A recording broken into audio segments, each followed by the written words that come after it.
할렐루야. 반갑습니다. 예. 저를 기억하시는 분들 계시죠? 제가 안식월을 보냈어요. 그래서 호주에서 있다가 이제 왔는데요. 그 안식월 기간 중에 제 고향 교회에서 저를 좀 와서 설교 좀 해달라고, 이런 때 아니면 목사님을 우리 고향 교회에서 모실 수가 없으니까 그때 좀 와서 설교해달라고 미리 전부터 우리 시골 고향교회 목사님이 저한테 부탁을 하셔서 갔어요. 갔더니 다 어른들 아시는 분들이잖아요. 다 동네 어릴 적에 커면서 보았던 분들인데, 예배가 끝나고 나서 저한테 다들 오셔서 하시는 말씀이 많이 컸네 그러는 거예요. 많이 컸네. 그래. 아마 여러분들도 저를 보면서 많이 컸네 그럴 것 같아요. 예, 그런 마음으로 제가 친정집에 온 것이니까, 친정집에 온 것이니까 친정 식구들처럼 따뜻하게 맞아 주셔서 감사하고요. 그래서 함께 하나님 말씀을 나눌 때에 우리 여러분들 모두에게 큰 은혜가 덧입혀지기를 주님의 이름으로 축복합니다.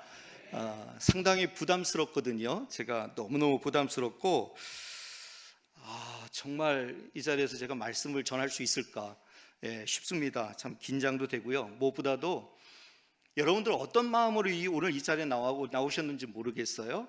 그런데 저는 뭐 유명한 부흥사도 아니고요, 또 그렇다고 해서 성공한 목회자도 아니에요. 또 그렇다고 해서 지적으로 탁월한 뭐 그런 학자적 스타일의 목사도 아니에요. 뭘 기대하고 있는지는 모르겠어요. 하지만 저는 최선을 다해서 말씀을 준비하고 여러분들과 함께 나누려고 하는 준비는 돼 있지만, 여러분들이 어떤 기대를 하고 있는지는 모르겠어요. 아무튼 중요한 것은 성령 하나님께서 여러분들에게 기대하는 만큼, 소원하는 만큼, 믿음의 그릇을 준비한 만큼 가득가득 채워주시기를 주님의 이름으로 축복합니다. 아멘입니다. 아멘입니다. 저는 부산시청 옆에 양정동이라고 하는 곳에서 쩔쩔매면서 목회를 하는 목사입니다. 최근에 우리 교회가 건축을 했고요, 100억 공사를 은혜 가운데 잘 마쳤고, 그래서 하나님의 은혜 가운데 쩔쩔매면서 목회하는 목사예요. 그러니까 소소하게 목회에만 전념하고 있는 목사이기 때문에 저는 이 시간에 여러분들 뭐 부흥사처럼, 제 아내가 저한테 꼭 부탁하더라고요. 부흥사 흉내 내지 마라. 가서 부흥사 흉내 내지 말고 당신 하던 대로 해라. 당신 하던 대로 해야 은혜를 받는다. 그러니까 부흥사 스타일 따라가지 마라 얘기해요. 그래서 저는 그냥 제가 하던 대로, 제가 제 스타일대로 여러분들과 함께 말씀 나누고 함께 은혜를 나누고 하도록 하겠습니다. 대성교회는 제가 19년, 20년 전에 섬겼던 전임전도사로, 그리고 부목사로 섬겼던 친정교회입니다. 제 목회의 처음 시작을 이 대성교회에서 시작을 했고, 그때부터 첫 단추를 끼워서 지금까지 줄곧 달려왔고요. 제가 부산에 내려간 지 11년 차입니다.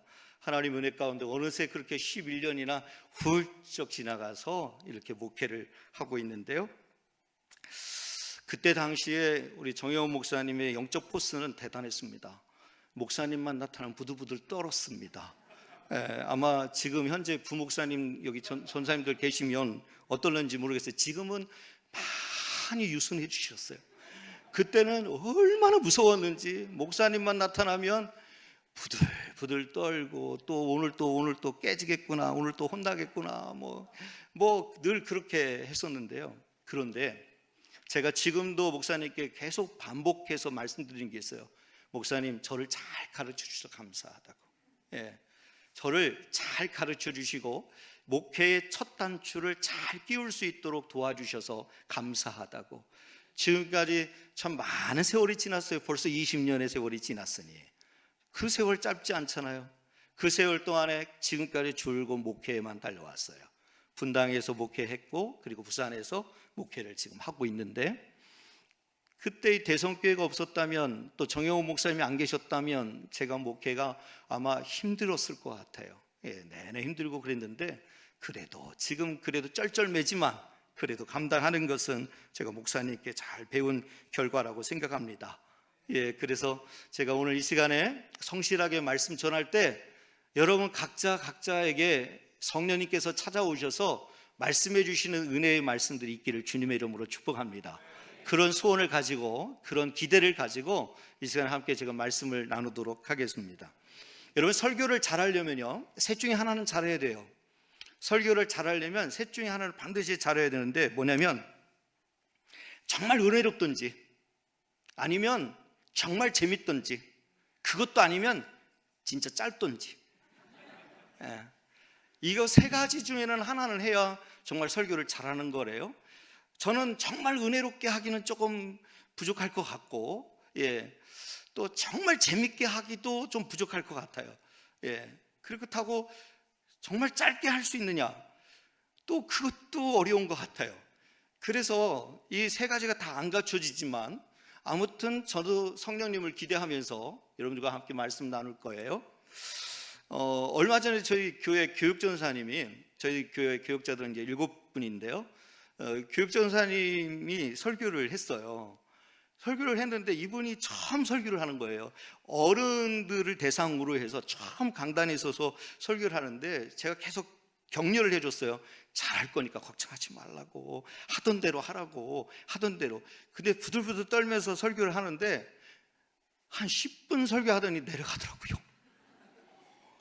저는 담임 목사로서 얼마나 긴장이 되든지, 저분이 10분 설교하고 내려가면 어떡하라는 얘기야, 그 뒤를 누가 어떻게 채워, 이런 생각이 들더라고요. 그랬는데 놀라운 일이 벌어졌어요. 그것이 뭐냐면 성도들이 은혜를 많이 받더라고요. 저는 길게 설교해야 은혜 받는 줄 알았더니 아니더라고요.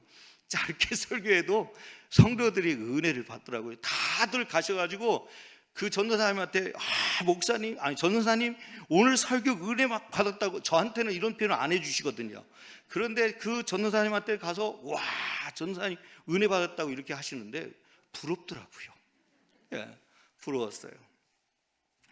최근에 제가 읽었던 책 중에 설교자 인생이라는 책이 있어요. 설교자 인생이라는 책이 있는데, 이 책에 보니까 마크 트웨인이라는 사람이 있어요. 이 마크 트웨인이 어떤 얘기를 했냐면, 목사의 설교가 20분이 넘어가면 구원받을 죄인도 포기한다. 목사의 설교가 20분이 넘어가면 구원받기로 작정한 성도들이 구원받기를 포기한대요. 그 심각한 일이 벌어진 거예요. 심각한 일이 벌어졌어요. 그래서 참 고민이 돼요. 여러분들 가운데는 그런 분이 없기를 바랍니다.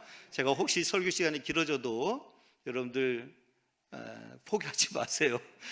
꼭 은혜 가운데 7번 집회 있는데 사모하는 마음으로 꼭 찾아오셔서 말씀 나누시고 큰 은혜 받으시기를 주님의 이름으로 축복합니다. 시작하기에 앞서서 한 가지 제 이야기를 하나 할까요?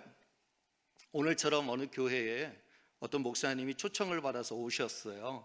설교를 하시게 되는데, 그때 목사님 혼자 오지 않고 사모님과 함께 이렇게 같이 오게 되었어요. 그리고 사모님은 회중석에 앉아서 조용히 앉아서 목사님 설교할 수 있도록 기도하고 있었고요. 그리고 목사님이 설교가 끝났는데 이제 예배 시간이 다 끝나니까 성도들이 다 나가잖아요. 그런데 저 뒤에서 안내하던 이 권사님 한 분이 못 보던 새 얼굴이 있는 거예요. 그래서 그 못 보던 새 얼굴에게 다가가면서 이렇게 얘기한 거예요. 오늘 우리 교회 처음 나오셨는가 보다고. 그러면서 이렇게 얘기하시는 거예요. 우리 목사님은 저렇게 시시하지만은 않다고. 오늘은 다른 교회에서 오신 목사님이라고. 우리 목사님은 저렇게 시시하지 않다고. 그러니까 이분이 이렇게 대답하는 거예요. 제가 잘 알죠. 제 남편이거든요. 그래서 제 아내를 오늘 안 데리고 왔어요. 오늘 여러분들 나가시면서 혹이나 못 보던 새 얼굴 또 보고 또 괜히 그러실까봐 제 아내를 안 데려왔는데요. 제 아내가 그러더라고요. 나는 긴장돼서 못 따라가겠다고. 두려워서 당신이 잘할까 못할까 이게 긴장돼서 못 따라오겠다고 얘기하더라고요. 아무튼 저는 여러분들하고 이렇게 만난 것만 해도 기쁘고요. 또 이 강단에 선 것도 감격입니다. 그리고 여러분들이 그동안에 많이 기도해 주시고 사랑해 주셨기 때문에 지금 제가 있는 거예요. 그래서 대성교회를 제가 잊을 수가 없고요. 또 대성교회 우리 정용 목사님을 결코 잊을 수가 없어요. 제가 받은 사랑이 너무 크기 때문에 그래서 그 마음으로 제가 최선을 다해서 오늘 이 시간에 말씀을 전하도록 하겠습니다. 우리 옆에 분과 한번 인사하죠. 그래도 은혜가 될 줄 믿습니다. 그래도 은혜가 될 줄 믿습니다. 졸지 말고 은혜 받읍시다. 저도 목사지만 우리 부교육자들이 설교할 때 이런 거 시키는 거 너무 싫어요. 옆에 분한테 자꾸 이렇게 인사하는 거 너무 싫더라고요. 그런데 오늘 부흥회잖아요. 부흥회니까 평소에는 잘 안 하시더라도 이런 때는 좀 따라서 해주시면 좋겠습니다. 아셨지요? 예. 이렇게 한번 얘기하죠. 당신을 보니 잠이 확 깹니다. 예. 예, 잠이 확 깨죠? 예. 한 번만 더 할까요? 당신이 그렇게 생겼어도 사랑합니다. 예. 사랑합니다. 예, 할렐루야. 저를 한번 따라서 해보시겠어요? 축복 중에 축복은 내가 예수 믿은 것이고, 행복 중에 행복은 내가 주께 드린 기도가 응답받는 것이고, 은혜 중에 은혜는 하나님의 말씀이 선포될 때 아멘으로 반응할 수 있는 것이 은혜다.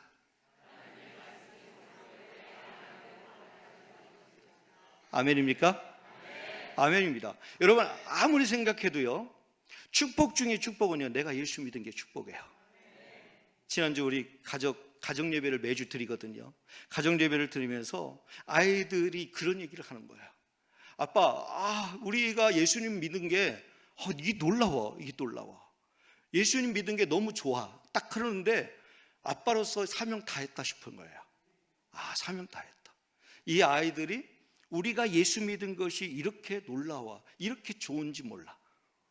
그 얘기를 하는데 제가 너무 감동이 됐어요. 감동. 여러분 우리가 아무리 생각해도 축복 중에 축복은 내가 예수 믿은 게 축복이에요. 그렇잖아요?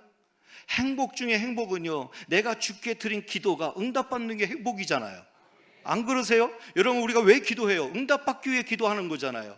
응답받기 위해서 기도해요. 날마다 기도해요. 또 기도하고 또 기도해요. 기도하는 목적이 뭐예요? 응답받기 위해서요. 그러니 여러분 행복 중에 행복은 뭐냐? 내가 주께 드린 기도가 응답되는 거예요. 응답되는 거. 그죠? 여러분 이거보다 더 행복이 어디 있어요?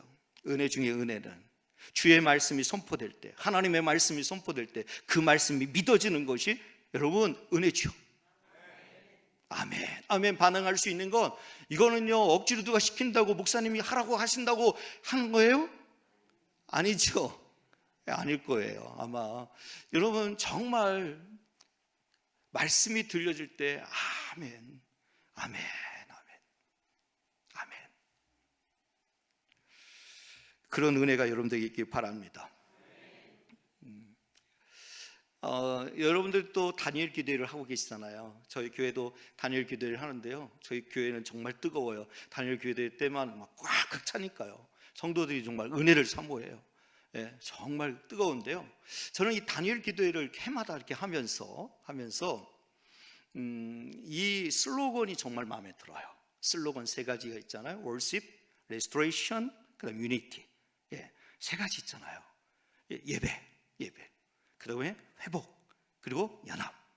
저는 이 슬로건이 너무너무 아름다워요. 왜냐하면 요즘 우리가 한국 교회가 심각한 위기 가운데 있어요. 아시다시피 예배가 무너졌어요. 예배가 무너지고 예배의 모임이 줄어들어요. 심각하게 어려워요. 그렇잖아요. 그리고요, 온갖 상처들로 가득해요. 교회 안에, 성도들 안에 상처들이 참 얼룩져 있는 것들이 너무 많아요. 흔적들이 너무 많아요. 또요, 연합하지 않아요. 다 나뉘어지고 뿔뿔이 흩어지고 서로가 각자의 생각을 얘기하고 각자의 주장을 얘기해요. 그런데 저는 이 슬로건 세 가지가 너무너무 멋있어요. 오늘부터 진행되는 7번의 그 집회를 통해서 이 대성교회가 예배가 회복되기 바라고, 레스토레이션, 여러분들 회복되기 바라요. 여러분들 회복되어야 될 것들, 혹시 몸이 아프신 분들은 그 몸의 질병들이 고침받아 새롭게 되길 바랍니다. 새로워지길 바라요. 여러분의 심령에 어려움이 있는 분들은 그 심령의 말씀으로 채워져서 말씀으로 변화되는 여러분들 되시기를 주님의 이름으로 축복합니다. 그리고 연합의 일들이 일어나서 정말 대성교회가 한마음 한뜻 돼서 큰 일을 이뤄가는 시대적 사명을 온전히 감당할 수 있는 거룩한 교회가 되기를 주님의 이름으로 축복합니다. 아멘입니다. 그래서 저는 오늘부터 7번 집회를 하면서, 오늘 첫 시간이니까 제가 이런저런 이야기를 좀 하는 거예요. 이렇게 기본적인 안내들을 하고 나서 제가 설교를 쭉 집중해야 되기 때문에 제가 기본적 안내를 합니다. 7번 집회를 하면서 하나님에 대한 질문이 생겨요, 우리가. 그런데 하나님도 우리에게 질문하실 때가 있어요. 그것은 우리를 회복시키기 위해서, 우리를 다시 말씀으로 세우기 위해서. 그래서 하나님이 우리에게 질문하셔요. 그런데 문제는 우리가 대답을 준비하지 못할 때가 많아요. 뭐라고 대답해야 될지도 몰라요. 하나님이 내게 질문해 오실 때 우리는 아무런 대답을 하지 못할 때가 있어요. 준비가 안 돼 있으니까. 그래서 성도들에게 시대적인 사명 가운데 꼭 하나님이 우리에게 질문하실 때 이렇게 대답해야 된다는 것을 말씀을 드릴 거예요.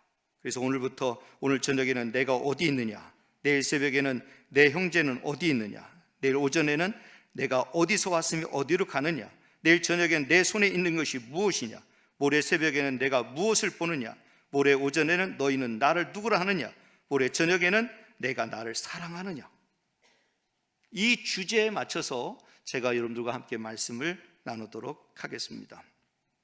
제가 설교를 준비하면서 읽고 싶었던 책이 있었는데, 그래서 주문을 했어요. 인생이 하나의 질문이라면 이란 책이에요. 인생이 하나의 질문이라면. 이 책을 잡아왔어요. 읽어봤어요. 이 책은 저자가 그동안에 마주하고 있었던 물음표들에 대한 답을 찾아가는 과정들을 기록하고 있어요. 71개의 질문을 하고 그 질문에 대한 답을 찾아가고 그 답을 통해서 좀 더 사색을 하고 좀 더 깊이 고민을 하게 하는 책이라고 할 수 있는데요.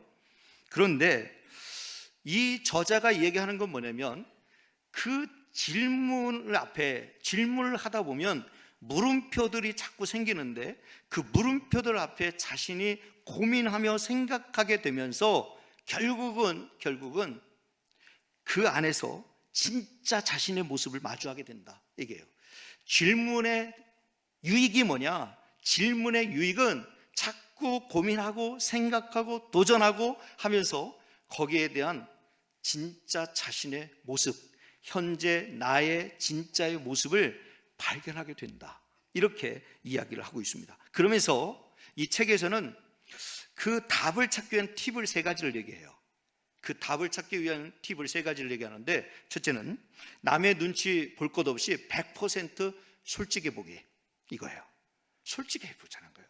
우리는 사실은 너무 솔직하지 않은 것이 솔직히 우리의 모습이에요.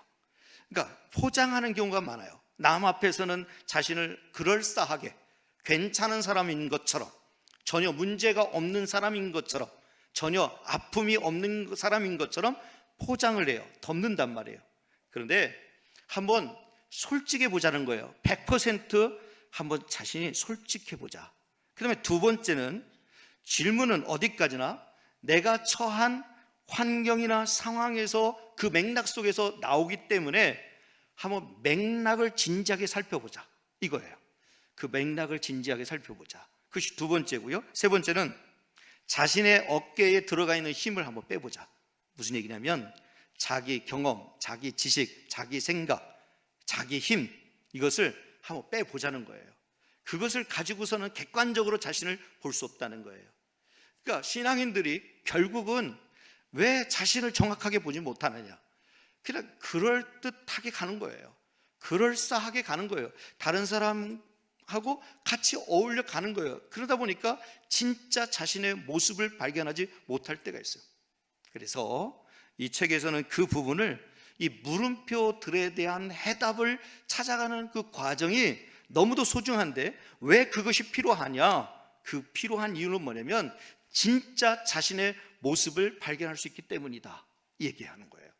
자, 그렇다면 제가 왜 이 부흥의 기간 동안에 이 주제를 선정했는지를 알 수 있을 거예요. 왜 이 질문을 하느냐, 왜 이 질문을 자꾸 보느냐, 하나님께서 우리에게 해오신 그 질문의 내용들을 보면 결국 오늘 이 시대 가운데 영적인 사람으로, 신앙인으로 어떻게 승리하며 살아갈지에 대한 답이 있기 때문에 그것을 함께 발견해 보자고 하는 의미에서 오늘부터 함께 말씀을 나눠보도록 하겠습니다. 성경은 여러분 어떤 책이죠? 성경을 뭐라고 정의할 수 있을까요? 성경 뭐 다양하게 있을 거예요. 저는 이렇게 한번 정의해 봤어요. 자기 멋대로 살아가던 우리들을 목 놓아 부르는 하나님의 음성을 녹취한 책이다, 이렇게 정의했어요. 자기 멋대로 살아가던 사람들을 목 놓아 부르는 하나님의 음성을 녹취한 책이 성경 말씀이다, 이렇게 정의한다면 이 하나님의 말씀이 어떤 메시지인지는 분명하고 명확해지는 거예요. 뭐죠? 사랑이잖아요. 사랑. 내가 너를 너무 사랑한다. 독생자 예수를 내어주면서까지도 사랑한다. 아낌없이 사랑한다. 이거잖아요.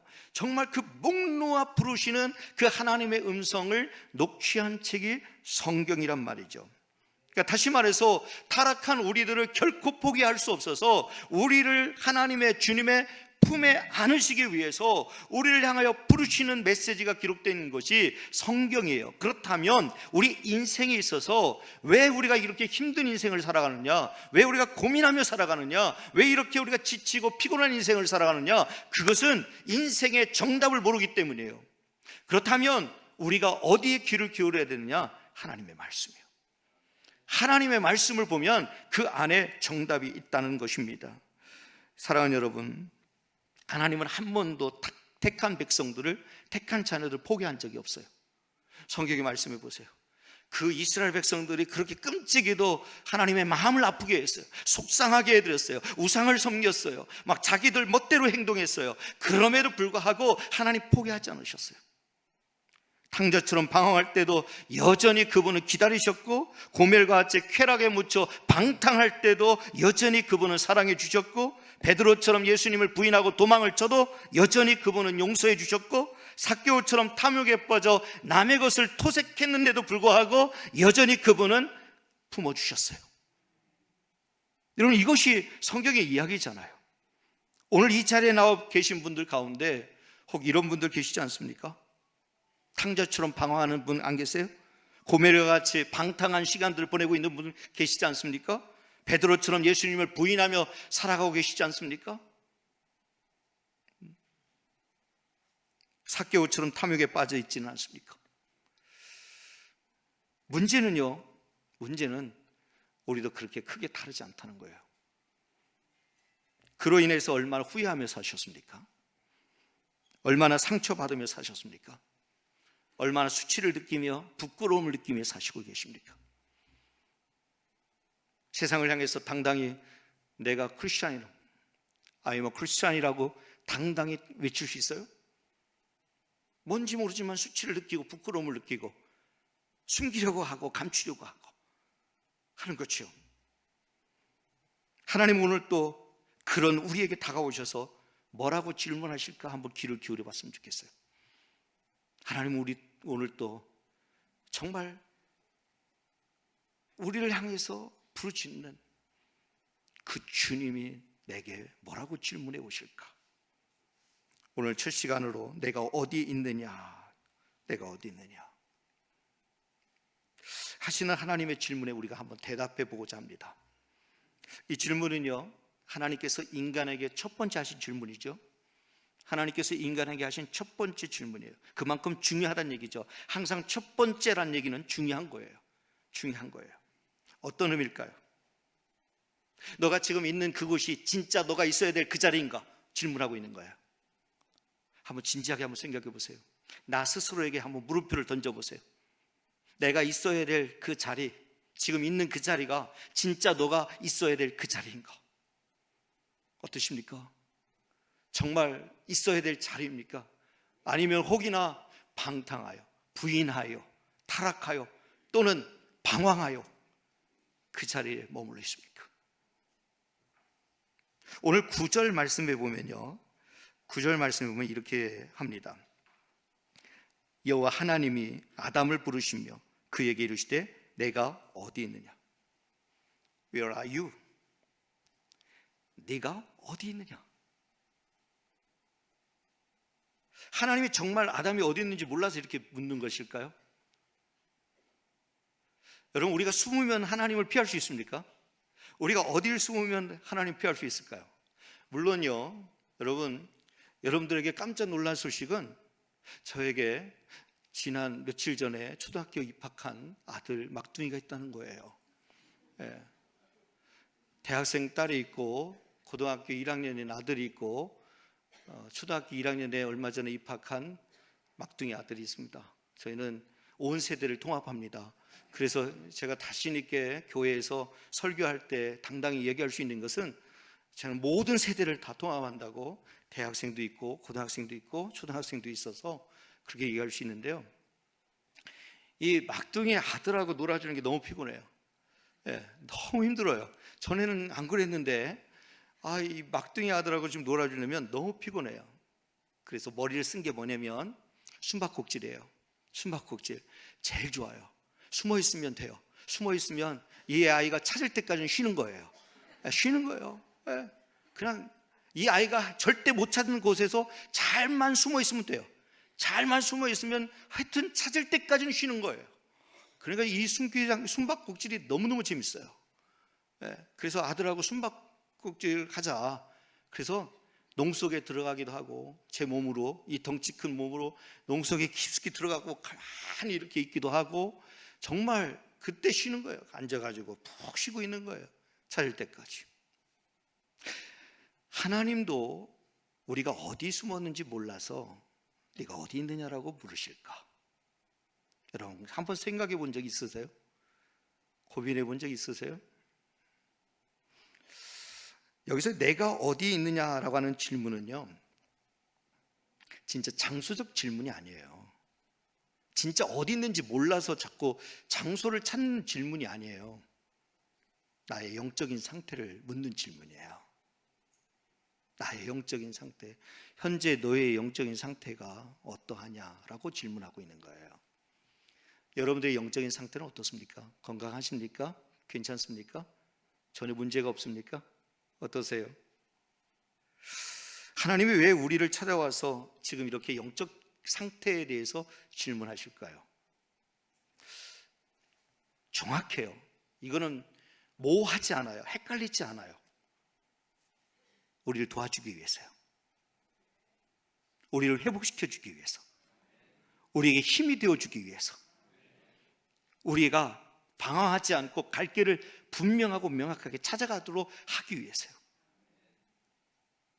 하나님이 우리를 찾으시는 이유, 네가 어디 있느냐라고 찾으시는 이유는 바로 그거예요. 우리를 책망하기 위해서도 아니고, 우리에게 뭔가를 정말 가르쳐주기 위함이 아니라 우리를 도와주기 위해서, 회복시키기 위해서, 죄를 깨닫고 다시 제자리로 돌아가게 하기 위해서, 그래서 하나님이 우리를 부르시는 거예요.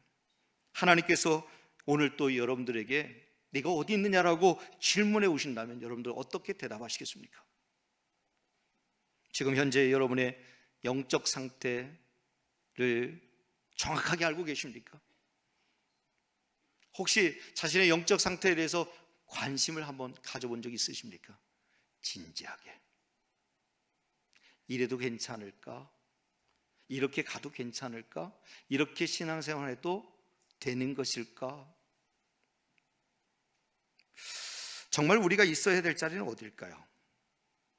정말 우리가 있어야 될 자리는요, 하나님의 시선이 머무는 곳, 하나님의 마음이 있는 곳, 그곳이 우리가 있어야 될 자리예요. 그렇다면 내가 지금 있는 그 자리가 하나님의 시선이 머무는 자리인가? 하나님의 마음이 있는 곳인가?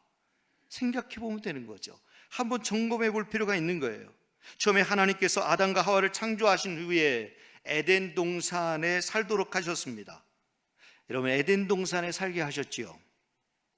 무슨 얘기냐면 하나님과 피조물의 위치를 정하신 거예요. 하나님과 피조물의 위치를 정하셨어요. 그래서 선악과를 따먹지 말라 하셨어요. 위치를 정하신 거예요. 넘지 말아야 될 선이라는 게 있는 거예요. 결코 넘지 않아야 될 선이라고 있는 게 있는데, 그런데 그 선을 넘어버린 거잖아요. 넘어버린 거예요. 넘지 말아야 될 선인데요. 그런데요, 여러분 아시다시피 교묘한 뱀이 와가지고 아주 꼬드기잖아요. 5절 말씀에 보면 이렇게 되어 있어요. 너희가 그것을 먹는 날에는 너희 눈이 밝아져 하나님과 같이 되어 선악을 알 줄 하나님이 아심이니라. 여러분, 단순히 하나님의 명령에 불순종한 어떤 죄의 본질이 아니에요. 이것은 뭐냐면요, 하나님과 같이 되려는 유혹이에요. 하나님과 같이 되려고 하는 유혹. 미리 말해서요, 있어야 될 영적인 위치를 잃어버린 거예요. 우리에게는 있어야 될 그 자리가 있어요. 코로나로 인하여서 많은 교회들이 어려움을 겪고 있습니다. 재정적 어려움도 뿐만 아니라 숫자적 어려움도 있고요, 교인들의 급격히 감소 증상들이 나타나고 있어서 심각한 어려움을 겪습니다. 왜요? 왜 그렇죠? 코로나로 인해서 있어야 될 자리를 잃어버렸어요. 정말 내가 지켜야 될 그 자리에 있지 못했어요. 그래서 다 무너졌어요. 다 무너지고 심각한 영적 궁핍의 상태에 들어가게 되었어요. 여러분, 8절에 보면요, 그 결과가 어떤 일이 일어났는지를 이야기하고 있어요. 8절을 보면요, 그들이 그날 바람이 불 때 동산에 거니시는 여호와 하나님의 소리를 듣고 아담과 그의 아내가 여호와 하나님의 낯을 피하여 동산 나무의 사이에 숨은지라 얘기합니다. 여기요, 그들이 그날 바람이 불 때 얘기해요. 바람이 불 때, 바람 하니까 느낌이 있죠. 누하흐. 뭐냐면 성령의 바람이에요. 성령의 새바람, 성령의 바람이요. 그런데 동산에 거니시는 여호와 하나님의 소리를 듣고 돼 있어요. 동산에 거니시는 여호와 하나님의 소리, 하나님의 통치, 하나님의 다스림이에요. 그 소리를 듣고 어떤 일이 벌어졌어요? 아담과 그의 아내가 여호와 하나님의 낯을 피하여 동산 나무 사이에 숨은지라. 자, 이 말씀에 보면요, 세 가지로 정리가 될 수 있어요. 세 가지로. 첫째는 부끄러움이에요. 부끄러움이 있어서 숨었어요. 죄는요, 부끄러움을 가져다 줘요. 죄는 수치스러움을 느끼게 해요. 내 안에 죄가 있으면요, 자꾸 부끄러워요. 자꾸 수치스러워져요. 자꾸 숨어요.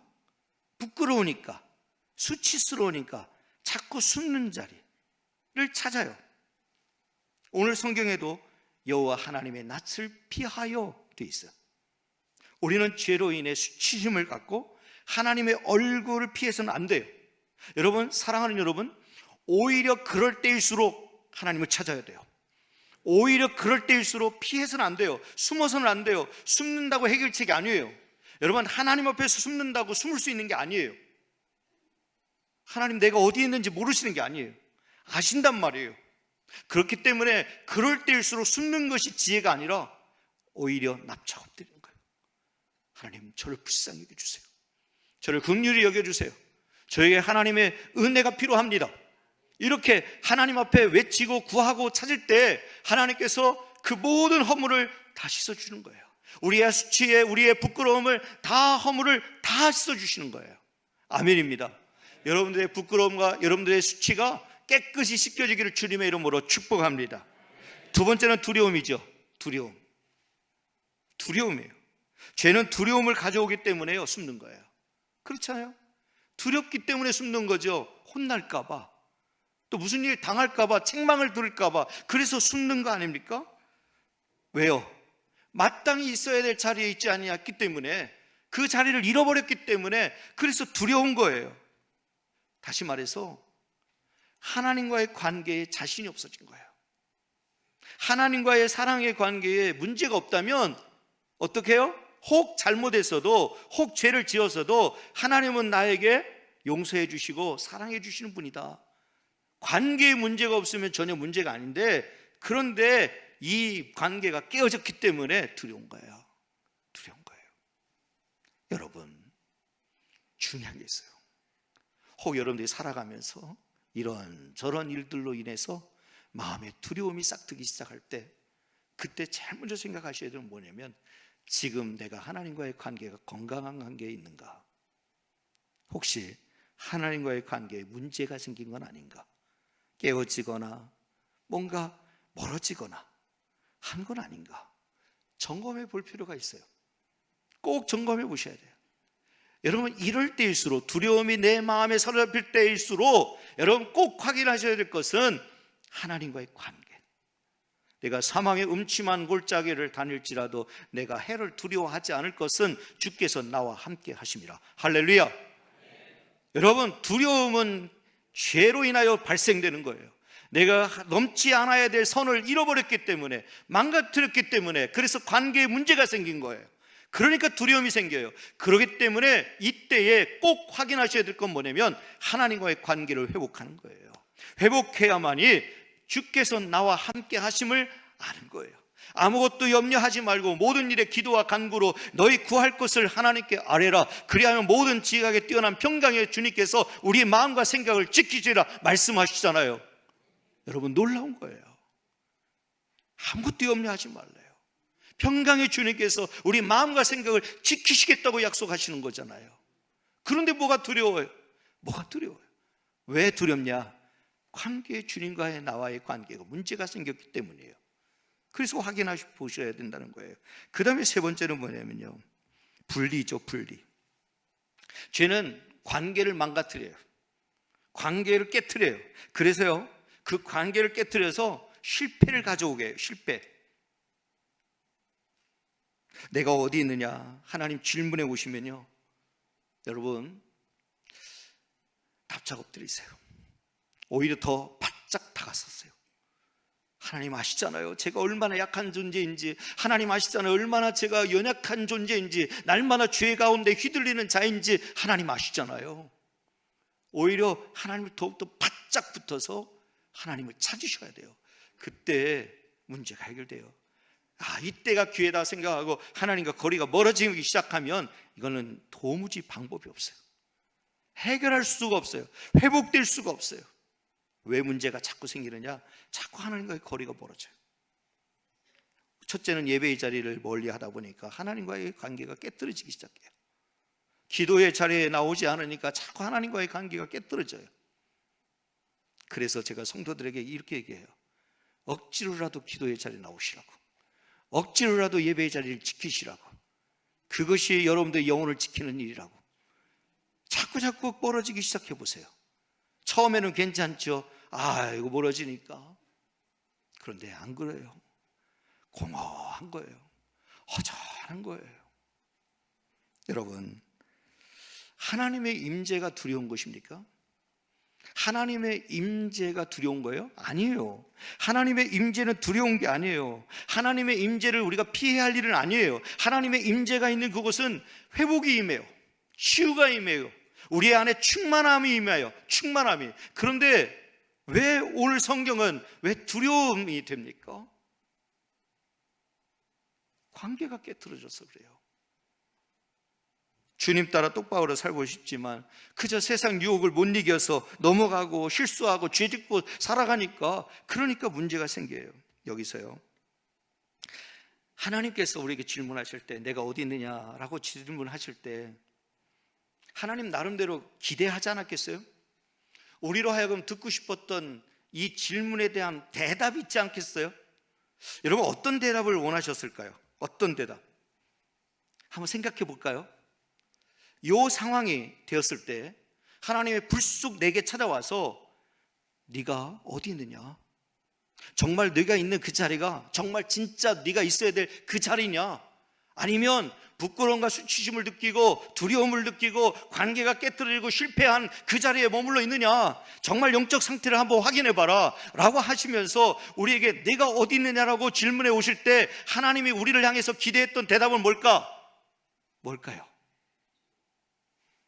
하나님, 저 죄인입니다. 저는 하나님 앞에 씻을 수 없는 죄인입니다. 납작 엎드리는 거예요.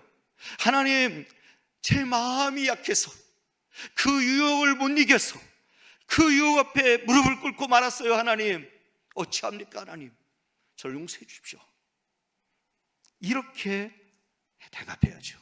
그런데 오늘 아담은 어떤 대답을 합니까? 궁금하죠? 오늘 아담은 어떤 대답을 할까요?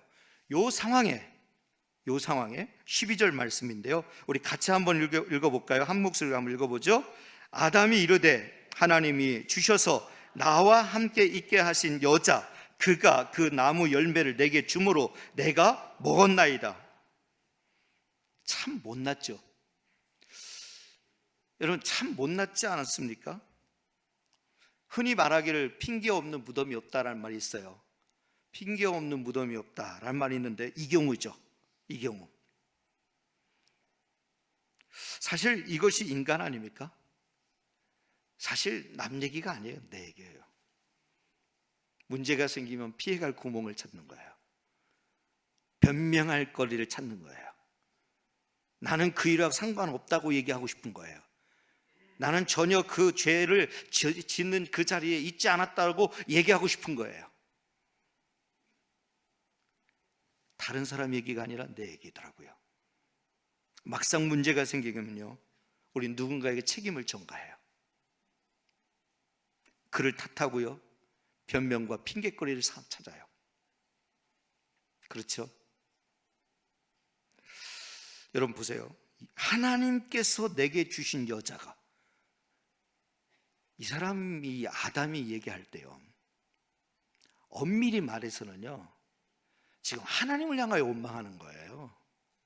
하나님께서 내게 그 여자를 안 주셨으면 내가 이 죄를 짓지 않는데, 하나님께서 그 여자를 내게 주셨기에 하나님께서 내게 주신 여자가 먹으라고 해서 먹었습니다 얘기하고 있어요. 다시 말해서 이 모든 일의 결과의 책임을 하나님께 돌리고 있는 거예요.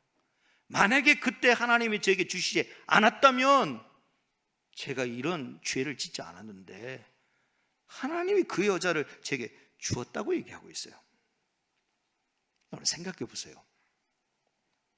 언제는 뼈 중에 뼈요, 살 중에 살이라고 하더니 이제 와서는 저 여자가 나를 죄짓게 했다라고 얘기하고 있어요. 이것이 인간의 진짜 모습이에요. 다 그래요. 저도 그래요. 누구를 향해서 얘기할 일이 아니에요. 다 그래요. 여러분 중요한 게 있어요. 책임을 전가하지 마십시오. 탓하지 마십시오. 변명과 핑계거리를 삼지 마십시오. 너무 신앙인들이 자기의 정체성을 잃어버린 이유가 뭐냐? 분명하고 명확하지 않아서 그래요. 늘 핑계 없는 무덤이 없다고, 이래서 이렇게 이렇고 저거는 저래서 그렇고, 늘 변명과 핑계, 누구 탓하는 일이 서슴지 않고 진행이 돼요.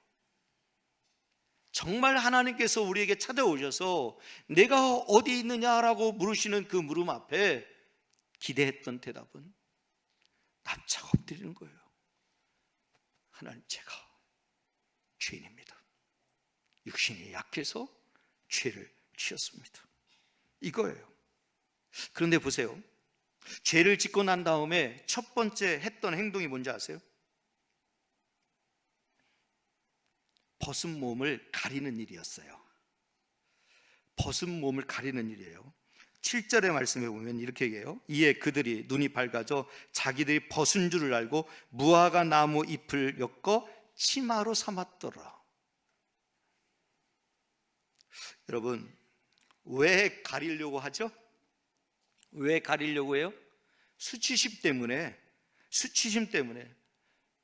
하나님과의 관계가 깨어지니까 뭘 느껴요? 죄책감을 느끼는 거예요. 죄책감을 느끼게 되니까 부끄러운 거예요. 너무 부끄러워요. 내가 하나님 앞에 엄청난 죄를 지은 것이 느껴지니까, 죄책감이 느껴지니까 막 수치심이 드는 거예요. 그래서 가리는 거예요. 그런데 가릴 때 뭘 가려요? 무화과 나무 잎을 엮어 치마로 삼았더라. 여러분 보세요. 이게 인간이에요. 얄팍한 인간. 그 순간만 모면하면 되는 줄 알고, 그 잠시 잠깐의 상황만 모면하면 되는 줄 알고, 그래서 무화과 나무 잎을 꺾어서 치마를 만들어 가린단 말이에요. 그런데 아시는 바와 같이 여러분, 이게 오래 갑니까?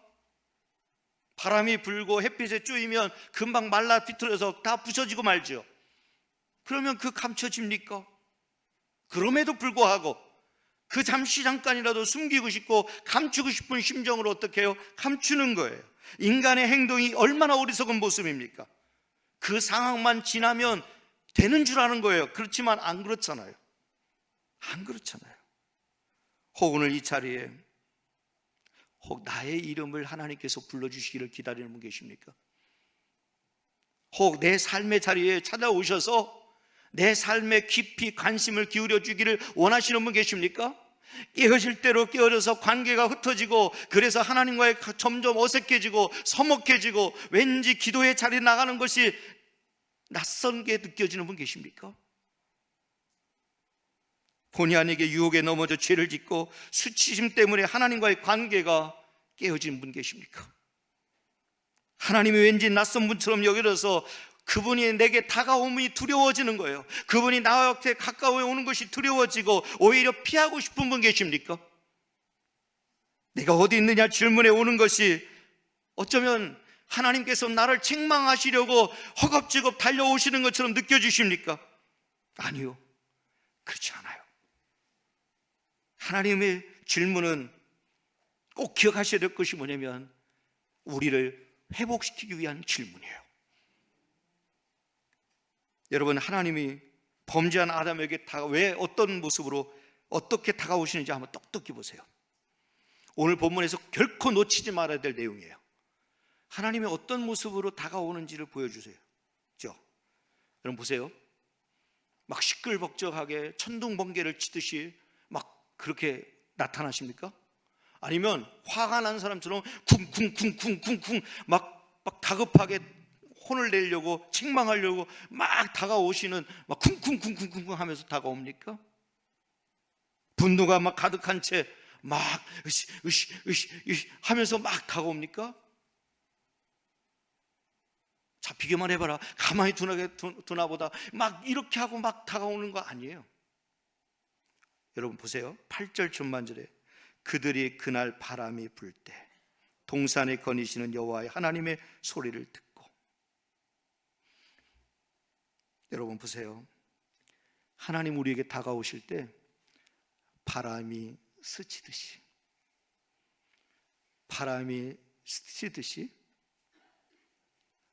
거닐며 조용히 산책하듯이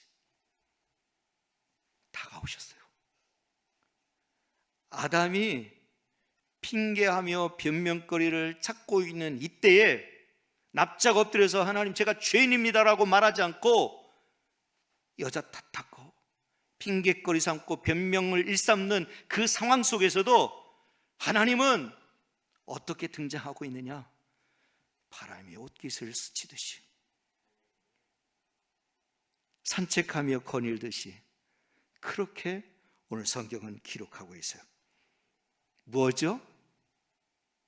죄 지은 아담을 철저하게 배려해 주고 있는 거예요. 하나님은 이런 하나님이셔요. 우리가 사랑하고 우리가 섬기고 있는 하나님이 이런 하나님이셔요. 화난 사람처럼 막 쿵쿵쿵쿵쿵쿵 당장이라도 잡히면 가만두지 않겠다는 마음으로 막 다가오시는, 두려움을 주고 무서움을 주고 뭔가 수치심을 느끼게 하고 그런 하나님이 아니시라. 저기 성령의 바람이 불어서 우리를 새 사람 되게 하듯이 조용히 함께 거닐며 산책하듯이 철저히 아담에 배려하면서 다가오신다는 사실입니다. 사랑하는 여러분, 이목을 끌려고 소리를 내지 않고 천둥번개를 치지 않고 조용히 바람으로 다가오시는 것처럼 죄 지은 아담을 위축되도록 기를 죽이고 뭔가 무서움을 조장해서 다가오지 않으시고 조용히 다가오시는 하나님. 죄 지은 아담이 너 왜 그렇게 했느냐라고 추궁하지 않고 그의 죄를 다 드러내놓고 사람들에게 창피를 주고 부끄러움을 느끼게 하지 않고 바람이 불듯이 거닐며 조용히 산책을 하듯이 다가와요. 저는 그런 측면에서 오늘 본문의 가장 핵심이 어디냐, 오늘 이 성경에서 반드시 핵심으로 붙들어야 될 말씀이 어디냐, 성경 말씀 21절인데 같이 한번 읽어보겠습니다. 함께 읽겠습니다. 여호와 하나님이 아담과 그의 아내를 위하여 가죽옷을 지어 입히시니라. 아멘. 아멘. 여러분, 중요한 의미예요. 무엇을 입혔어요? 하나님이 아까는 어떻게 무엇으로 해요? 무화나무 잎으로 치마를 만들어 가렸어요. 수치와 부끄러움을 가렸어요. 일시적인 감춤이죠. 오래가지 않아요. 그런데 하나님은 어떻게 했어요? 아담과 그의 아내를 위하여 무엇을 지어 입혔어요? 가죽옷을 지어 입혔어요. 가죽옷, 아시는 바와 같이 여러분, 가죽을 얻기 위해서는 어떻게 해야 돼요? 동물의 희생이 필요해요. 동물의 죽음이 필요해요. 찢기시고 피 흘림이 필요해요. 반드시 피 흘려야 가죽을 얻을 수 있어요. 자신의 수치를 가리기 위해서는 다른 생명을 희생해야 됐어요. 우리의 수치를 가리기 위해서는, 우리의 부끄러움을 가리기 위해서는, 우리가 지난날을 방탕하며 타락하며 유혹에 휘둘리며 그러면 하나님과의 관계가 깨트려지고 하나님과 거리가 멀어지고 했던 우리들에게 뭔가 무서움을 조장하고 뭔가 기를 확 죽이면서 우리를 위축되게 만들고 우리를 죄책감을 느끼게 하고 뭔가 부끄러움을 느끼게 해서 찾아오시는 하나님이 아니라 조용히 다가오셔서 다른 사람의 이목을 집중시키지 아니시고 내게 조용히 다가오셔서 가죽옷을 지어 입히시는 하나님, 우리의 모든 죄를, 우리의 모든 수치심을, 우리의 모든 허물을 덮으시기 위하여 독생자 예수 그리스도의 피 흘리시는 대속적 죽음을 통해서 우리에게 가죽옷을 지어 입으셨다는 그 사실을 아시겠습니까? 그렇듯이 하나님은 우리가 아무리 세상에서 큰 죄를 지었다 해도, 도무지 용서받을 수 없는 엄청난 심각한 죄를 지었다 할지라도 우리를 용서하시고 용납하기 위하여 예수 그리스도의 죽으심과 피 흘리심을 가능하게 했다고 하는 것입니다. 이런 사랑을 베푸신 분이 우리 하나님이라는 사실을 믿으시길 바랍니다. 지금 현재 여러분들의 하나님이 그런 하나님이라는 사실이에요. 여러분, 이런 하나님의 사랑이 느껴지십니까? 가죽 옷을 위해 우리가 할 일이 없어요. 우리가 한 일이 없어요. 은혜예요, 은혜. 거저 받았어요. 거저 받았어요. 내가 희생한 게 없어요. 하나님의 손수 지으셔서 여러분, 그 떨리는 손으로 그 피 흘림과 사랑으로 건네주신 그 가죽옷, 그 가죽옷이 쉽게 얻어진 게 아니에요. 희생이에요. 피 흘리며 죽음이에요. 그럼에도 불구하고 피 묻은 손으로 손 떨면서 우리를 용서하시기 위해서, 우리를 회복시키기 위해서 우리에게 건네주시는 하나님의 그 손길이 느껴지십니까? 우리는 실패로 인해 부끄러울지 모르지만 하나님은 이렇게 얘기하는 거예요. 괜찮아. 다시 시작하면 돼. 괜찮아. 내가 가려줄게. 내가 다 씻어줄게. 내가 다 용서해줄게. 이런저런 이유로 헌신의 자리에서 뒤로 물러나 있는 분에게 하나님은 질문하십니다. 네가 어디 있느냐? 네가 있어야 할 곳은 그 자리가 아니다. 조금 더 내게 더 가까이 오너라. 신앙생활이 소홀해지면서 하나님과의 관계에 있어서 서먹해진 분들에게 하나님은 질문하십니다. 네가 어디 있느냐? 지금 네가 그렇게 마음을 쏟고 있는 일이 무엇이냐? 누구를 위한 일이냐? 지금 유혹 앞에서 망설이며 흔들리고 있는 분들에게 하나님이 이렇게 질문하십니다. 네가 어디 있느냐? 왜 합당치 않은 곳에서 여전히 서성이고 있느냐? 어서 빨리 그곳에서 나오라. 수고하고 무거운 짐을 지고 힘들어하는 분들에게 하나님 이렇게 질문하십니다. 네가 어디 있느냐? 왜 홀로 그 무거운 짐을 지고 그렇게 괴로워만 하고 있느냐? 그 짐을 내 앞에 당장이라도 내려놔라. 사랑 여러분, 내가 어디 있느냐? 이 질문을 하실 때 숨지 마세요. 도망치지 마세요. 도망친다고 되는 게 아니에요. 숨는다고 숨겨지는 게 아니에요. 무화과 나무 잎을 막아서 일시적인 감춤을 한다고 해서 되는 게 아니에요. 방법은 하나님께로 다시 돌아가는 거예요. 납작 엎드리는 거예요. 하나님 용서해 주십시오. 하나님 불쌍한 죄인은 불쌍히 여겨 주십시오. 그리하면 하나님은 우리에게 책임을 떠넘기지 않으시고 하나님 우리에게 사랑으로 덮어주십니다. 용서해 주십니다. 가죽 옷을 지어 우리의 모든 허물을 가리워 주십니다. 그 사랑, 그 감격이 우리 사랑하는 대성교회 모든 성도들 안에 충만하게 있기를 주님의 이름으로 축복합니다.